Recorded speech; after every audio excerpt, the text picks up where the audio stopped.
the God at the start of Genesis that is creating the world is actually an amalgamation to deceive and misdirect of the gods, the reptilian gods.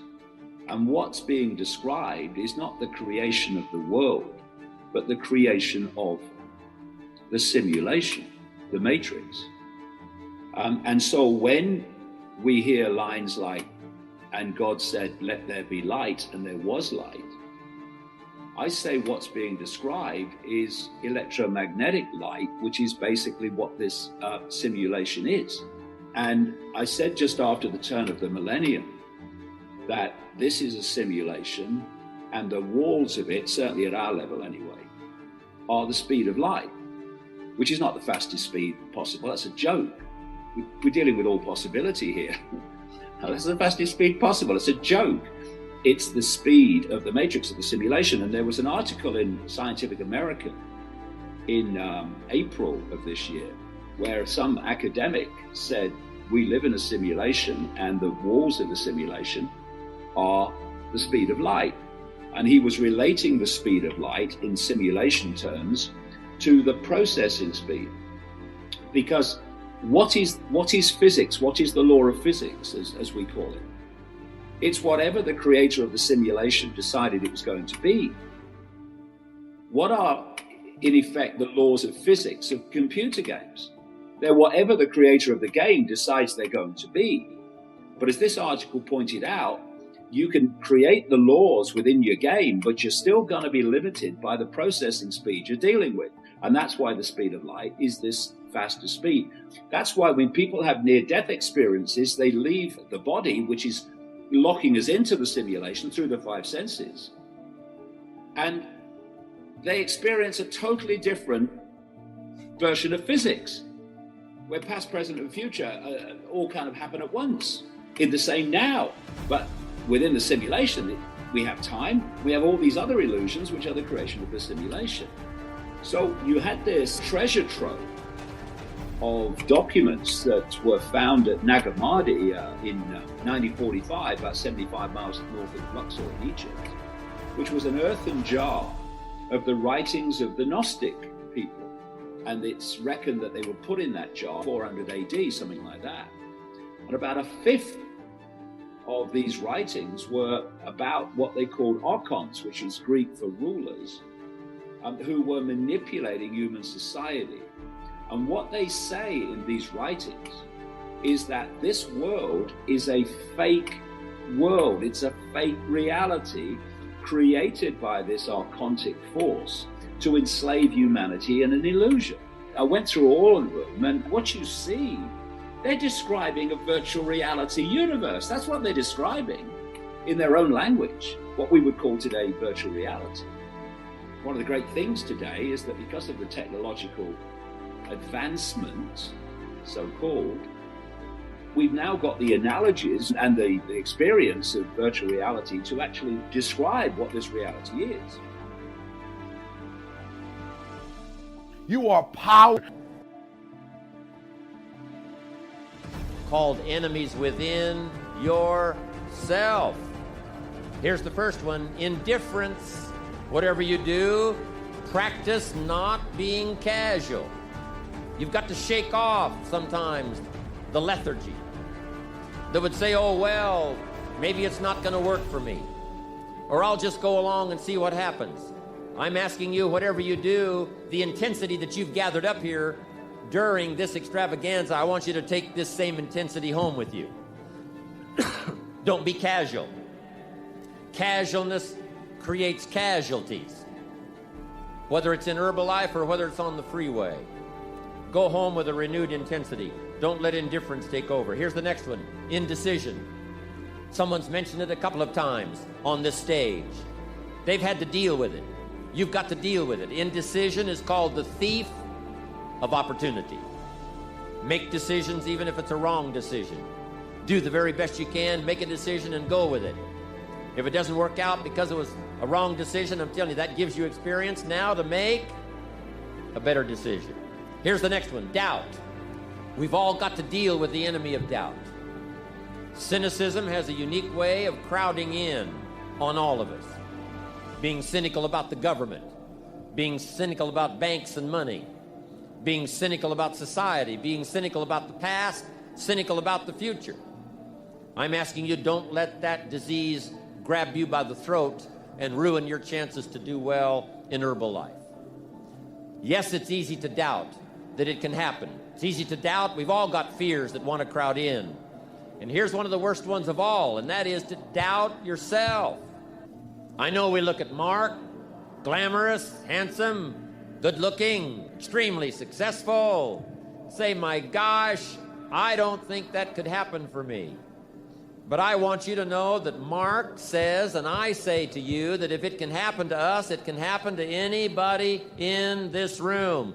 Don't doubt your own ability. Don't doubt your own strength. If Mark can make it through some tough times, you can make it through. If Mark went through some strenuous times, you can go through those strenuous times. When the nights were long for Mark, I'm telling you, he made it. If he made it, you can make it. If I can make it, you can make it. If these people in the president's team can carve out an extraordinary story, second to none, in the business community of the world, I'm telling you, from these tables, this success can go right on back to the millionaire team and the Get team and to everybody up there, wherever you're sitting today. All of this belongs to all of you. Don't doubt that, not for a minute. Isn't it fantastic that if there's no purpose, you have nothing to fulfill, you can just live? No, but you want a purpose. And not a simple purpose, you want a God-given purpose. It's very dangerous. People who think they have a God-given purpose are doing the cruelest things on the planet. Yes or no? They are doing the most horrible things, and they've always been doing the most horrible things. Because when you have a God-given purpose,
life here becomes less important than your purpose.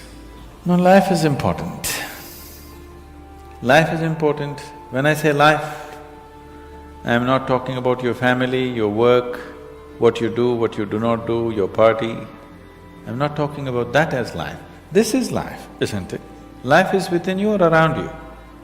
The ambience of life, you're mistaking the ambience of life for life. Your home, your family, your workspace, your party, this is all ambience of life. This is not life, isn't it? Yes or no? You're mistaking the ambience for the real thing. No. Life is important because it's the only thing you know. You don't know anything else. Do you know something else? Rest is all imagined stuff, isn't it? The only thing is that this is beating and alive and that's all there is. So is this important? It is of paramount importance. Not you as a person, that's not important. But you as a piece of life, it's very important because that is the basis of everything. When I say that is the basis of everything, the universe exists for you only because you are, isn't it? Yes or no? The world exists for you only because you are, otherwise it wouldn't exist in your experience. So, in every way, this is important. So what is the purpose for this? See, if you had a purpose and if you fulfilled it, after that what would you do? After that what would you do? Bored, isn't it?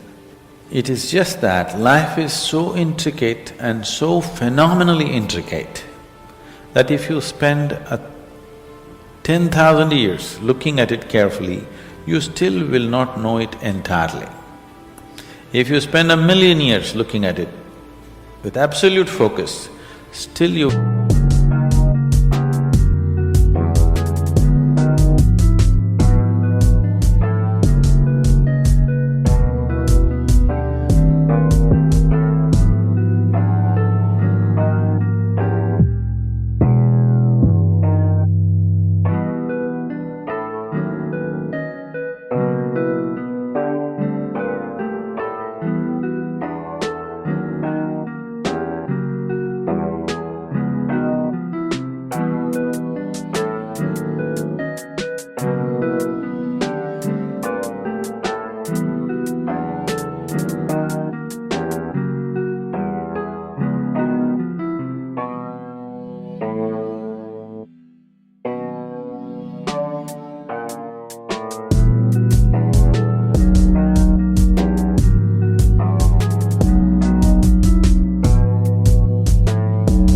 will not know it in its entirety. That's how it is. Is there a meaning to it? The greatest thing about life is that there is no meaning to it. This is the greatest aspect of life, that it has no meaning to it and there is no need for it to have a meaning. It is the pettiness of one's mind that it is seek a meaning, because psychologically you will feel kind of unconnected with life if you don't have a purpose and a meaning. People are constantly trying to create these false purposes. Now, they were quite fine and happy, suddenly they got married, now the purpose is the other person. Then they have children, now they become miserable with each other, now the whole purpose that I go through all this misery is because of the children. Like this it goes on.